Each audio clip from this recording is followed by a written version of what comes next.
আসসালামু আলাইকুম রহমতুল্লাহি ওয়া বারাকাতুহু। আপনাদেরকে একটা গুরুত্বপূর্ণ হাদিস শোনাই। হাদিসটা আমার কাছে অত্যন্ত গুরুত্বপূর্ণ মনে হচ্ছে। যে হযরত আয়েশা রাদিয়াল্লাহু তাআলা হতে বর্ণিত, তিনি বলেন, নবী করিম সাল্লাল্লাহু আলাইহি সাল্লাম বলেন, হে আয়েশা, ছোটখাটো গুনাহের ব্যাপারে সতর্ক হও, কেননা আল্লাহ সুবহানাহু ওয়া তাআলা প্রত্যেকটা বিষয় হিসাব নেবেন।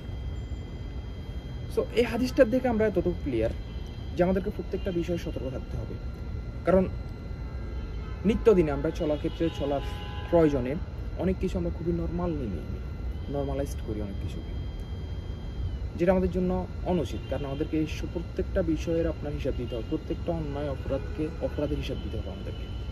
সাপোজ আমি একটা উদাহরণস্বরূপ যদি বলি, ধরেন যারা সিগারেট খাওয়ার বিষয়টা আমরা এখন খুবই নর্মালি দেখি, কিন্তু এটা কিন্তু গুনাহ সমতুল্য কাজ, এটা আমাদের জন্য অনুচিত।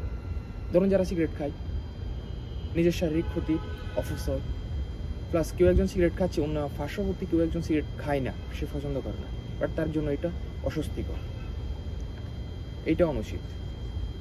সো এই বিষয়গুলোকে আমরা খুবই নর্মালি দেখি, কিন্তু এইসব বিষয়ে আমাদেরকে সতর্ক হওয়া দরকার। এরকম নিত্য প্রয়োজনীয় আমাদেরকে চলতে গেলে নিত্যদিনে আমাদেরকে অসংখ্য অগণিত কাজ আছে, যেটা আমরা অসংখ্য অগণিত কাজ আছে যেগুলো আমাদের জন্য অনুচিত, হারাম, বাট আমরা এগুলোকে খুবই নর্মালি দেখি, খুব একটা বেশি গুরুত্ব দিই না।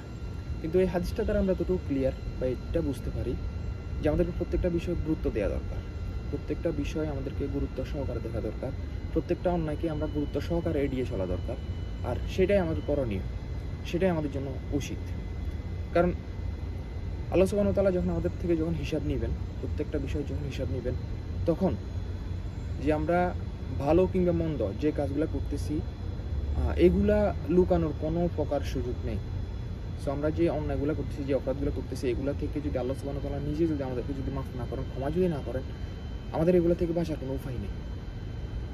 সো এখন দুনিয়াতে থাকা অবস্থায় এটা আমাদের জন্য সুযোগ যে আল্লাহ তাআলা আমাদেরকে যে সুযোগটা দিচ্ছেন, যে দুনিয়াতে নিজেকে অন্যায় থেকে হেফাজতে রাখার, আর অন্যায় যদি হয়ে যায় সেখান থেকে তওবা করে ফিরে আসার যে সুযোগটা দিচ্ছে, এটা কিন্তু নিঃশ্বাস পার হয়ে গেলে আর এই সুযোগটা আর থাকবে না।